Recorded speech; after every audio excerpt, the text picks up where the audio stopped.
Hey class, welcome back. I hope you guys are all doing well today. I hope you guys are all staying healthy. In this video today, I just wanted to start off with some information in regards to the research paper. I put this information in Moodle, but I just want to share it with you on the video. Is that because of the COVID-19 coronavirus shutting everything down to include libraries, the college has basically said you can alter the resources that you use for the research papers. And so I'm just going to share with you that you don't have to use the sources that are stated in the syllabus. You can use all online sources if you would like. So it doesn't have to be the books and the online or all books or anything like that. You can just use whatever sources you want. If you have books, great. If you don't have any books, you can use online sources. Now, the online sources, I do have to let you know that I'm not going to accept Wikipedia or blogs for any kind of citation. So if you use that, you'll probably get points off for using inappropriate sources. So make sure your sources are credible. Make sure that it's a good history internet source, or maybe an academic source. If it ends in .edu, chances are it's probably pretty good. So you can use those sources for the research paper. I wanted to let you guys know that, since the research paper is coming up pretty soon. Also, for the exam that is coming up here at the end of this week, this is session 1 video. Now the exam is scheduled for session 3 of this week. Now for the exam, I wanted to let you know that the information on the exam is from the end of exam 2 last time up until right after Africa for World War II. So what that means is we ended exam 2 with Otto von Bismarck. So he's not on the exam, but the information after him is. So you're going to have World War I and all of that, the interwar years, and then we're going to go through Africa, the African campaign in World War II with the Africa Corps and all of that. And then we're going to stop for the exam. Now, those notes, that was in one PowerPoint where we continued on with Pearl Harbor. So I just want to let you know we're going to stop after Africa for the exam. Pearl Harbor is going to be on the final exam. Okay, so that's the parameters for the exam coming up at the end of this week. I gave you a study guide on Moodle.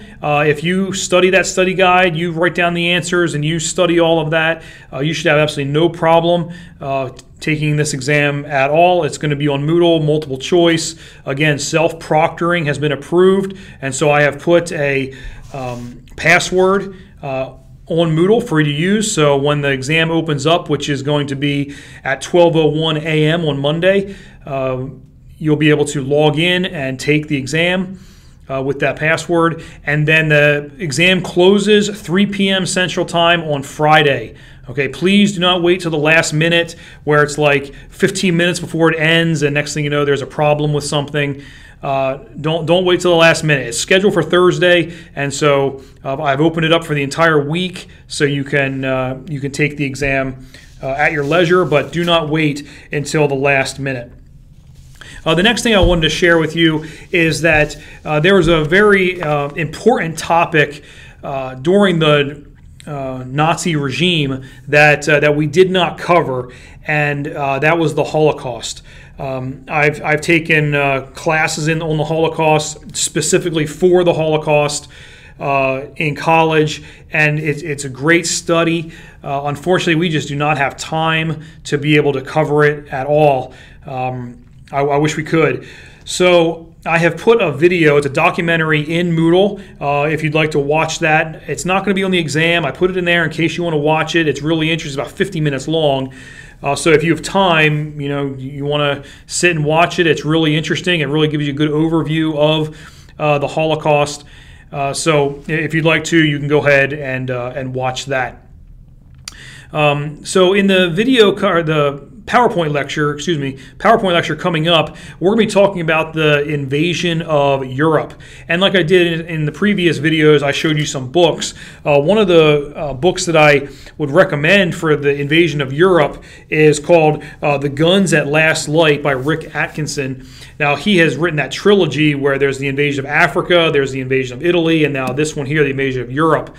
This is a really good book, really good resource to get the nitty-gritty of what takes place from the invasion of Europe in Normandy all the way to the fall of Germany. Really good book. Highly recommend it. So we're now going to move into the PowerPoint lecture on the invasion of Europe, where the war is taken all the way to Berlin. Okay, class, we're going to have the PowerPoint for the Second World War, Part 5. Okay, so we're going to just back up a little bit in the timeline that we've been talking about with the Second World War. And Hitler had invaded Poland in September of 1939, but did not invade France until the spring of the next year. And during that time, September 1939 to April 1940, was this 8-month-long time period from the time the Germans invaded Poland until the invasion of France. And this time period was called the Phony War because nothing really happened in the West except that little event that France did in the Saar region where they kind of invaded the Saar and then backed out, and then nothing else really happened. And what was happening really was the Allies were attempting to get their forces up and going to be able to take the war to Hitler, but also Hitler was having to re-strategize after taking Poland and then having to move his military to the other side of Germany for the invasion of France. So it's called the Phony War. It's also called the Sitzkrieg, which is kind of a funny take on Blitzkrieg. Blitzkrieg meaning lightning war. Well, Sitzkrieg actually means sitting war. So not much was going on. The British and the French had declared war on Hitler, but Hitler was focused on Poland. Now, one of the things that we do have to look at, not in detail, but just to bring up, is that during the Phony War, and actually all the way till the end of World War II, there were these resistance operations that were taking place in the occupied lands that Nazi Germany had occupied. And really what they were resistance groups who did underground actions. They acted in a variety of ways. During the Phony War, it was more like non-cooperation. They did propaganda things.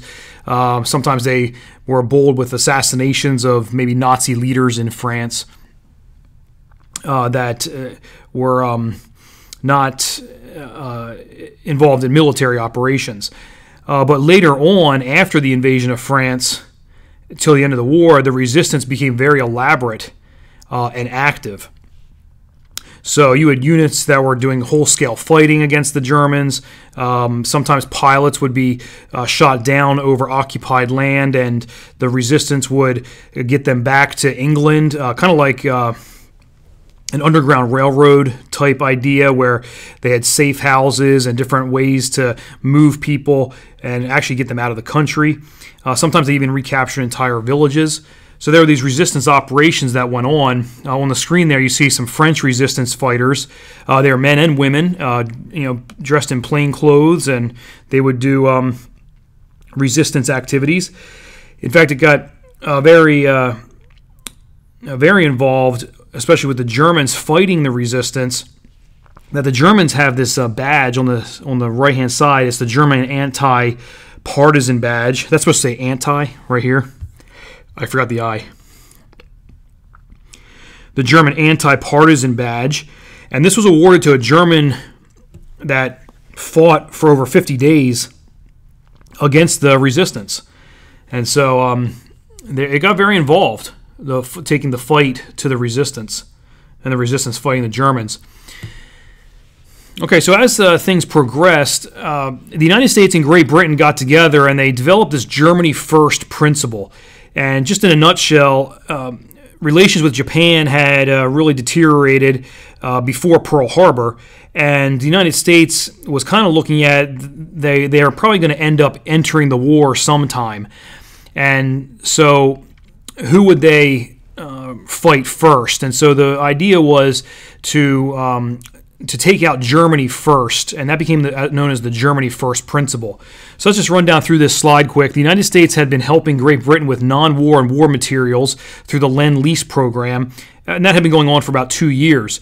But by December 1941, the British and the Russians were having a very difficult time with the German forces. Basically, Great Britain was alone, and Russia was being pushed back. So they were really kind of hurting.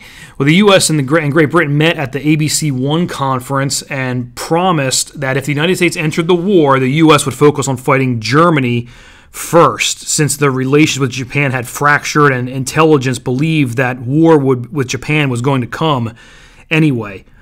Now, Churchill was actually leery about this because he did not want a second front with Germany just yet. He would rather have them have the Germans be fighting in Russia and let the Germans basically let there be a bloodletting in Russia, so more German soldiers are killed there than in some second front if the Allies would invade France right away. And so really it was kind of pushed off, and that's why instead of invading Europe in 1943, the Americans invaded Africa in 1943. Although the U.S. had fought Japan since 1942, so if you remember, Pearl Harbor was December 7th, 1941, and it took some time to get the Marines up and going and the Navy up and going. Well, finally, in 1942, there's been some more action going on in the Pacific. The vast majority of the U.S. war planning and material was focused on getting to Africa and getting to Europe. So you see there on the screen, Africa was 1943 and Europe was 1944. Now, the war in the Pacific had been going on since 1941, end of 41, getting up and going into 42. But even though there was a lot of action over there, it was basically the Marines and a couple of carrier groups that were taking the war to Japan. And it was a lot of soldiers, a lot of Marines, a lot of Navy personnel, a lot of ships. I'm not trying to minimize it in any way. It was a big action in the Pacific. But the focal point for the U.S. training of soldiers and creation of factories that would make war material or converting factories over to war material, it was all for basically getting the war to Europe. So there was, tanks being made, airplanes being made, jeeps being made, all of that for warfare in Europe, not jungle warfare on islands in the Pacific. So the whole focus was Germany first. The U.S. was eager to destroy Germany, who was the principal nation in the Axis powers, and then focus on Japan. And we got to remember that also is that Germany was really the powerhouse and the leading nation in the Axis. It wasn't Italy, and Japan was powerful in their own right in the Pacific, but they weren't really taking war to Russia or to anything in Europe. So the German focus was always in the forefront of American thinking. However, the fighting in the Pacific was long and drawn out. Marines and Navy ended only several months after the fall of Germany. So it's not like the war in Germany would have ended quickly. War with Germany would have ended quickly, and then they would have taken this long, prolonged war against Japan. Really what happened was Germany fell, and it was just a few months later Japan fell. So this whole Germany first principle, it was just kind of out of kilter a little bit because Japan fell soon after anyway. Okay, so the Western Front, we're going to talk about the rest of this PowerPoint about the war in Europe. The Western Front, which consisted of these nations: Denmark, Norway, Luxembourg, Belgium, Netherlands, Great Britain, France, Italy, and Germany. These were the fronts that basically had to be cleared of Germans, minus Great Britain, but cleared of Germans to basically win the war on this Western Front. But the Allies did not want a repeat of World War I Western Front, which was that trench warfare, the trench stalemate, 4 years of basically fighting and getting nowhere. They did not want that at all, and so they had to have a different kind of approach to this. Now, it was a different strategy because Germany had taken all of France. They occupied northern France, and Vichy France was in the south. And what they did was they fortified the northern coast of France and the other countries. They had basically made this like Atlantic Wall. That's what it's called. There's this fortification system across the coast. Here's a picture of it. It's called the Atlantic Wall. The yellow line is basically the fortification line that Germany had set up, and it was very elaborate, especially right in this area here. Obviously, they would be thinking that if an invasion is going to come, it's going to be coming from a staging point in England, which they were correct. The Germans were correct in believing that. They just didn't know where it was going to be. So they really fortified this. I mean, it's a long area, and it was heavily fortified. Okay, so the invasion of Europe, called Operation Overlord, was the code name for the invasion of France at Normandy. You probably heard that name before, Operation Overlord. It's also called D-Day, June 6, 1944. The actual landings on the beaches had its own code name. That was called Operation Neptune, the actual landings itself. But Overlord was the code name for the taking of France, or getting a foothold into France. It was the largest air, sea, and land invasion in history. And the goal was to surprise Germany. Germany figured the invasion would be coming, either an attack into Normandy or an attack into Calais, which was closer to England. Calais is actually very close to England, and Normandy is further away. It's just that Normandy had better air cover, so the airplanes coming from England had more opportunity to give air cover over Normandy than over Calais. There were also elaborate deception plans used by the Allies to fool the Germans. And we don't have time for this study, but there was a fake army developed, didn't even exist, and it was supposedly staged on the English side across from Calais, and so the Germans thought that there was an army actually massing there. It didn't exist. It was just lies that they put over the radio that they allowed to have it be intercepted by the Germans, and the Germans believed that there was a large army there. There's pictures there. They had like blow up tanks, like kind of made out of like big balloons. They had fake cannons made out of telephone poles and wagons and all that. It was so if there was reconnaissance by the Germans from the air, they could see something there, but it wasn't a real army at all. The entire time, the forces were being gathered all over southern England for the invasion of France. D-Day. Okay, so what does the D in D-Day stand for? A lot of people have different ideas about it, like Decision Day, Doomsday, that kind of a thing. But really, D-Day, all it means is the day a military operations is beginning in an area. And there are many D-Days. That's all it means is the day something starts in the military, like an invasion. But really, the D in D-Day stands for day. So it kind of is like day. It's kind of like if you said H hour. What time are we going to start? We're going to start at H hour. H hour just means the hour that you're going to start, but it's called H hour. D-Day is the same way. It's just the day that you're going to start. And so June 6, 1944 is D-Day. We don't have time to get into the background details of this either, but there was a whole deal with it was supposed to start the day before, and there was bad weather, and they had to push it off. And if they pushed it off too much, then the Germans would be aware of what's going on, because they basically put all the forces in southern England on like a 24-hour notice. And And there's other things like the Germans. The Germans were some of the main leaders, generals in France. They were on leave and they were back in Germany. So there's all kinds of things that take place in the background that we don't have time to get into. But just the basics, we see the plan. The plan is to open a second front on the German forces. The first front that they're on is the Eastern Front fighting Russia. Now this is going to open that second front against the Germans. The plan is to take key positions in Normandy, France by early morning paratroop invasion, followed by a seaborne army beach landings. So the paratroops are going to drop early in the morning and capture crossroads, capture bridges, capture specific areas, and then the seaborne army is going to land and move in and be able to take Normandy.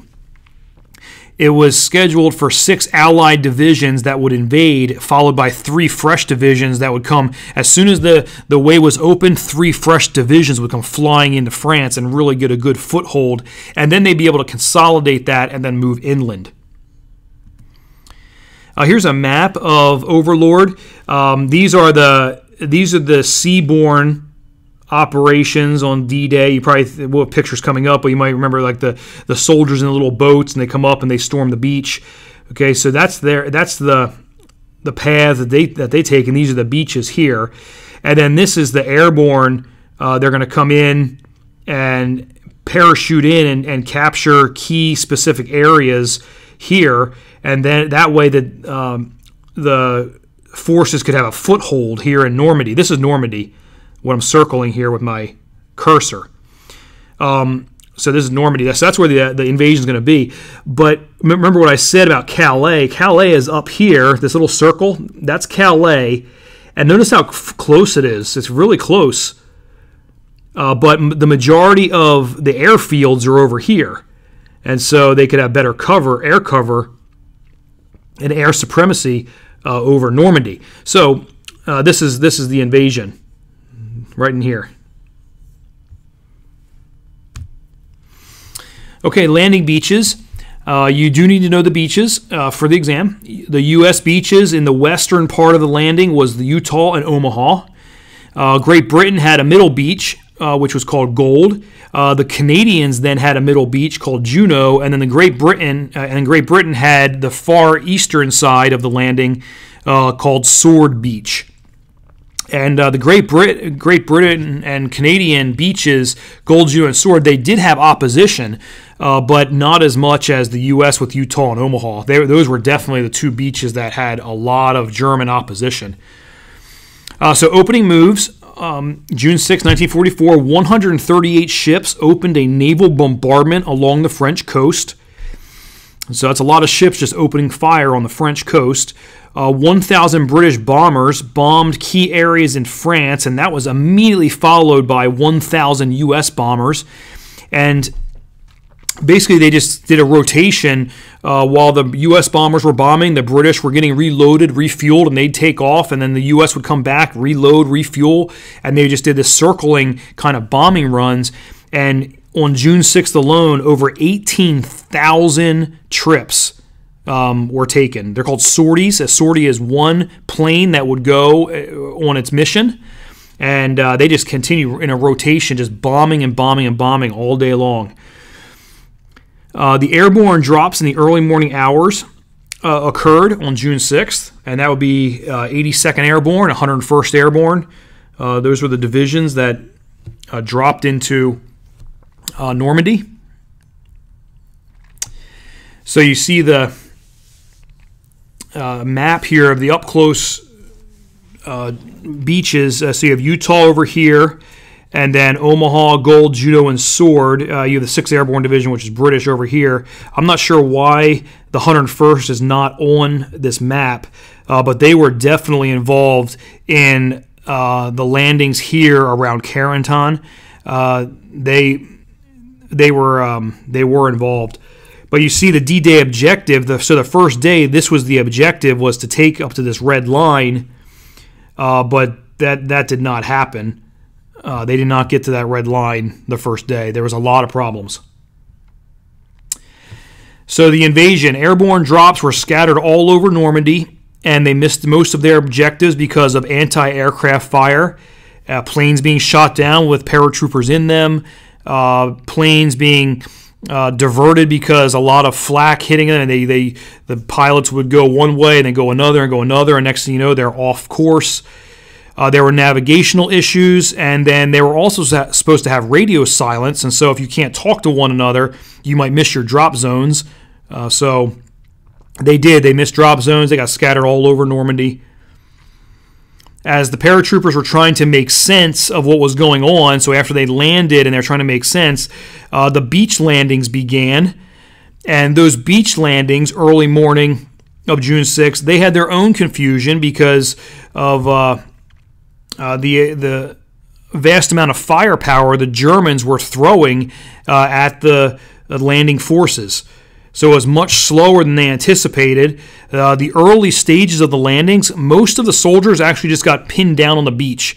They really couldn't get up out of the beach area until later on in the day, which basically just held everything up. But having said all of that, the Allies, they were able to adapt to the battlefield conditions, and they did obtain some of the objectives on the first day. They didn't get anywhere near that red line here, but they did take the beaches. Some of them they moved up into the land a little bit, but they didn't take the city of Caen on the first day. So at the end of the first day on June 6th, at the end of that day, the airborne were still all scattered around, and the forces kind of made their way just a little bit inland. So here's some pictures. This is the airborne forces. So this is Eisenhower actually talking to them. I believe this picture was taken on June 5th because they're getting ready to load the planes, and then they would take off in the middle of the night and then jump out early morning on the 6th. But you can see they're happy. They're going. This picture here of them dropping, this was probably taken during Operation Market Garden. We'll talk about that in a little bit. Operation Market Garden was another parachute drop that happened during the daytime, so that you could take a picture. The D-Day dropping, that happened in the middle of the night. It was still dark out when they jumped. Here's the beach landings. Again, you're probably very familiar with these images. Here's the boats going up, the landing craft, the soldiers coming out. Here's some being rescued. Here's a beach after the battle. I mean, this is after the battle because their soldiers wouldn't be standing up and all that if the Germans were still firing on them. This is a very rare photograph. There's only a few photographs that actually exist of the landing itself, where the photographer was in the water and on the beach itself. Because of the water and the damage to the cameras. And again, this is 1944, so the camera equipment wasn't the modern stuff that we have now. But this is a photograph that survived. You can see the obstacles that are in the water. They're soldiers. So, just one of those rare photographs that exist. Okay, moving inland, once they got their foothold in, just off of the beach, they were able to move in, and when you move inland, you begin to see the land is farm country. And as they moved in, the forces then faced a new obstacle, and it was called the hedgerows.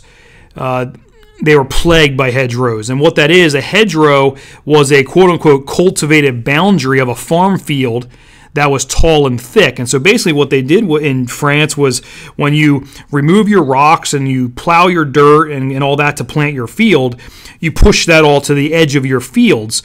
Well, instead of using fences, like just a big clear area and you put fences up for your field, they actually used that area where they put the rocks and put the dirt and put all that. They used that area as separators for their fields. And these areas were quite tall and very thick over the years and years and years and years. A lot of plants, trees, brush, hedges, all that. It would all grow up. Weeds, thicket, would all grow up. And and make a very thick wall around your field. Well, that's what the U.S. soldiers had to fight through, and basically what happened was the Germans took advantage of that and were almost fighting field to field. Like every field was a new obstacle, and behind the hedgerow was the Germans.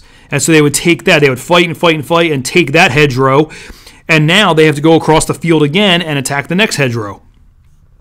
And it was just very, very difficult moving. Some objectives that were taken: June 26th, Cherbourg was captured by the Allies. July 21st, Caen was captured. I'm just going to go back to that map really quick. Okay, so here's Caen. That was the objective on June 6th, and it wasn't taken until July. July 21st, Caen was captured. Just a little side note. Actually, I should have put that up here. These two asterisks, just a side note. On July 20th, 1944, there was an assassination attempt on Hitler by Germans themselves. It was called the July 20th plot. And that's where a bomb exploded where Hitler was, in a meeting room where Hitler was. And he had some slight injuries. There were some other people killed in the room, but he had some slight injuries. So again, he survived, and he was able to continue the war for almost another year. What would have happened if he was killed? If you want to watch a movie about that, there's a movie called Valkyrie with Tom Cruise. That is the story of the July 20th plot. August 25th, Paris was captured. Okay, so they finally were able to move further inland, and they were able to take Paris on August 25th. Here's a picture of the hedgerows that I mentioned, so you can see them. These are tall boundaries of the fields, and so if you take one field, then you have another hedgerow to face. And if you have to do that across all this countryside, it can be very dangerous. So you can see soldiers here next to the hedgerows. So obviously on the other side of the hedgerow is German forces, or maybe across that field.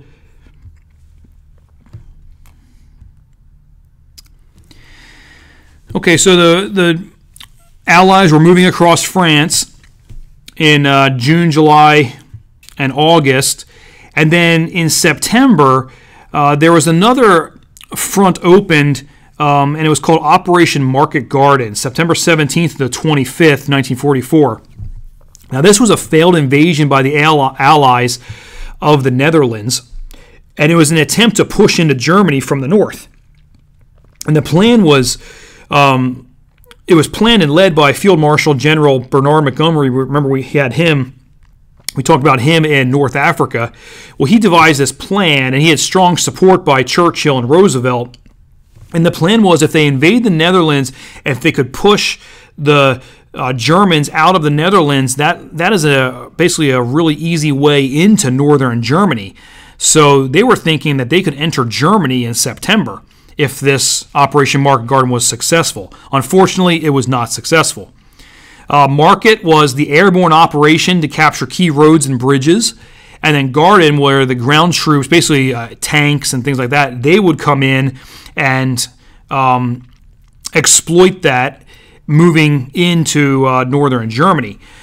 Unfortunately, they weren't able to do that. The airborne troops were not able to capture all of the crossroads and bridges they needed to. There were a few bridges that they did capture, some key ones, like the bridge at Nijmegen, but unfortunately, they just couldn't exploit it enough, and they were stopped and ended up having to abandon this effort. Operation Market Garden ended on September 25th. They were able to liberate Eindhoven and Nijmegen for a time, but unfortunately that failed and they couldn't get into Germany, so they ended up backing off and kind of solidifying their front.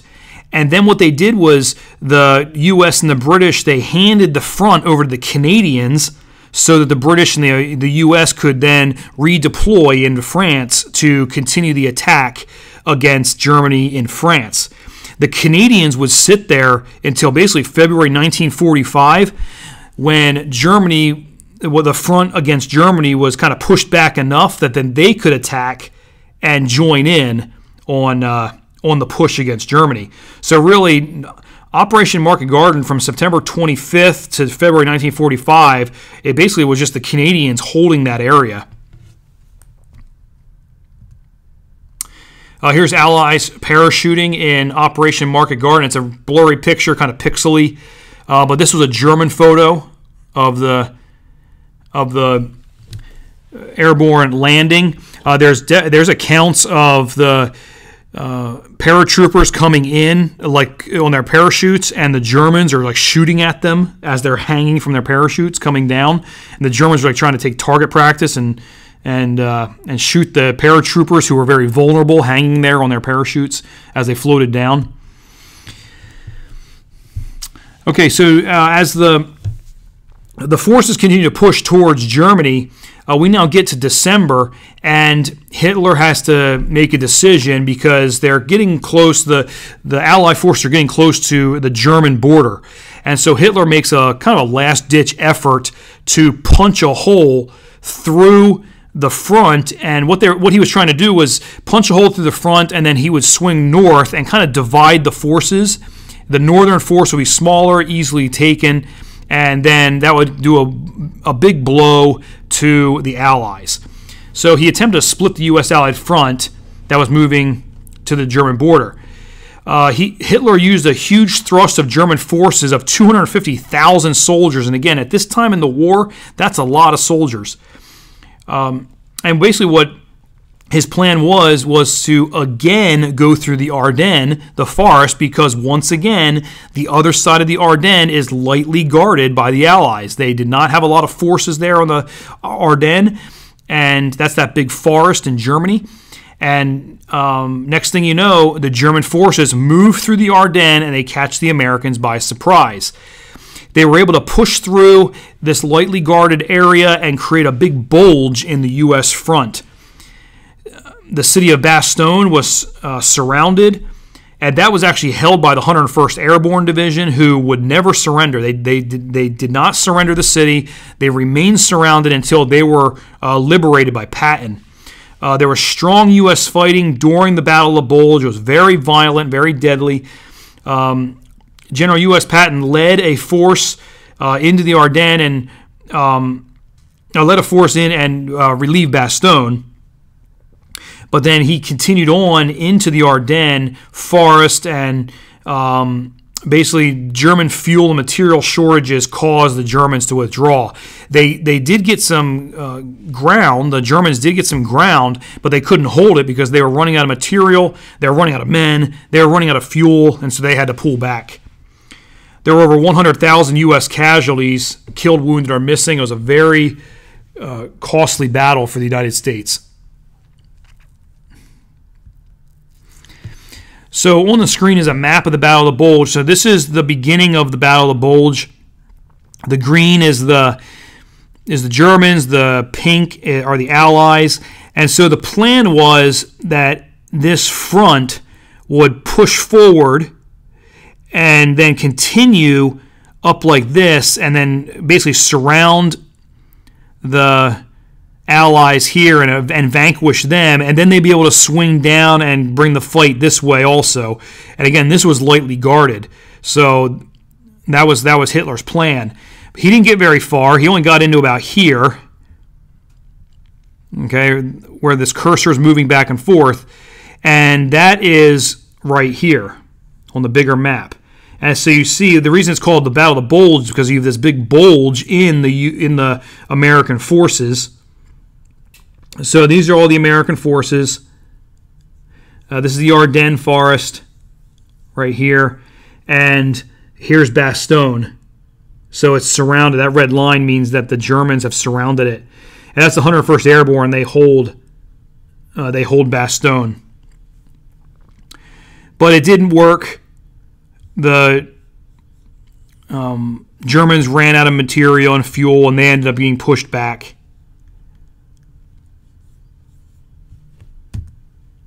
Some pictures of the Battle of the Bulge. Here's a German soldier, war-weary. Here's U.S. POWs. Some more people surrender. U.S. surrendering to the Germans. So the Battle of the Bulge, they did it took the Americans by surprise, and Americans were captured. But then they fought back, and again, we're talking December into January, so you have snow. This is in the Ardennes. Here's Bastogne. First in Bastogne, so this was Patton coming to rescue Bastogne, which he did. The 101st Airborne had always said that they never needed rescuing. Okay, so the fall of Germany. Russian forces from the east and the U.S. British forces from the west were sandwiching the Germans into a confined area. So they were moving in on Germany on the left and on the right. And what happened was it begins this race to Berlin. The U.S. British, they wanted to get to Berlin first to basically be the victors and call the shots. The Russians wanted to get to Berlin first so they could be the victors and call the shots. February to March 1945, the U.S. captured 280,000 Germans in the western part of Germany. But even though they had those successes and winning battles and capturing soldiers, the Russians were the ones that got to Berlin first. And the Russians fought heavily against the Germans in the streets of Berlin and basically destroyed, almost the entire city was destroyed. April 16th to May 2nd is the Battle of Berlin with heavy fighting in the streets.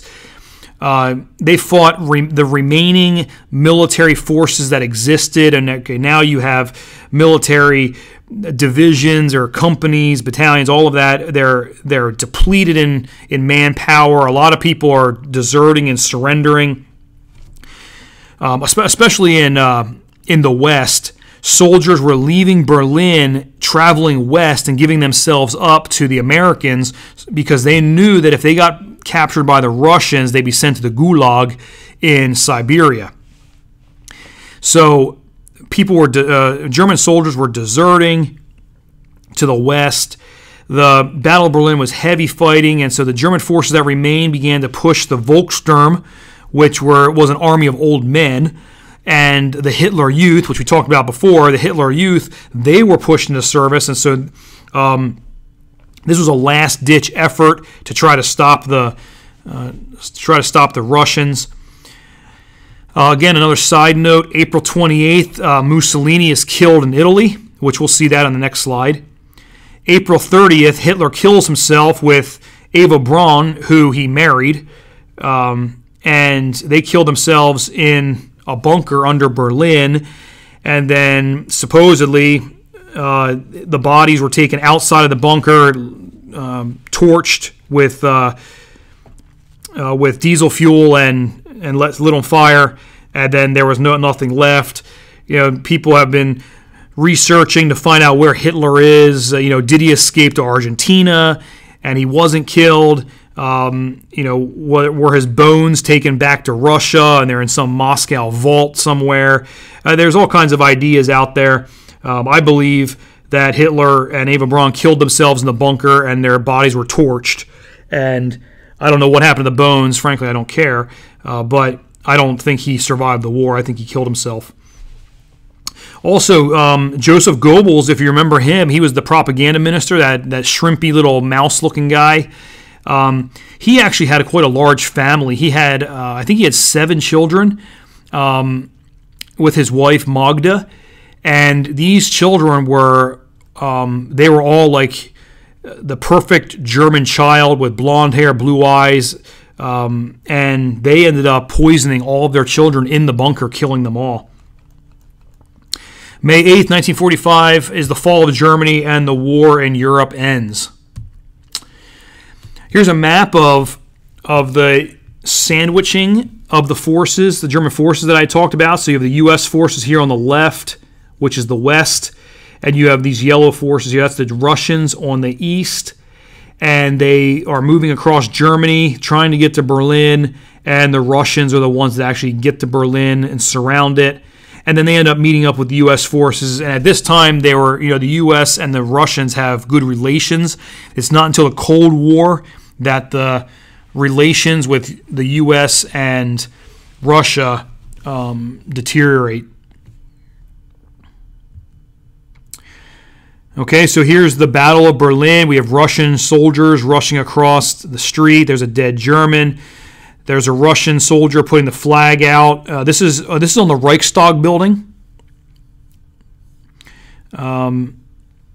Here's the Brandenburg Gate, a very famous architectural feature in Berlin. It's still there today. So you can see all the damage that there is. Here's a Russian soldier walking past another dead German. Damage all over the streets. I mean, the city was destroyed. Here's Hitler congratulating some Hitler Youth in the very last days of the war. This is the Volkssturm. These are the old men that were pushed into service to fight against the Russians. Probably most of them were killed. This is the last known photograph of Hitler that exists. And this is him in the ruins of the Reichstag building. So that's him in his overcoat. After this picture was taken, he went into the bunker and he never returned out of the bunker. Well, unless he was dead. They took his dead body out. And then here's a picture of some of the Goebbels children. The picture, actually there's another child over here, of the children who were poisoned by Joseph and Magda Goebbels before they killed themselves. So they killed all their children.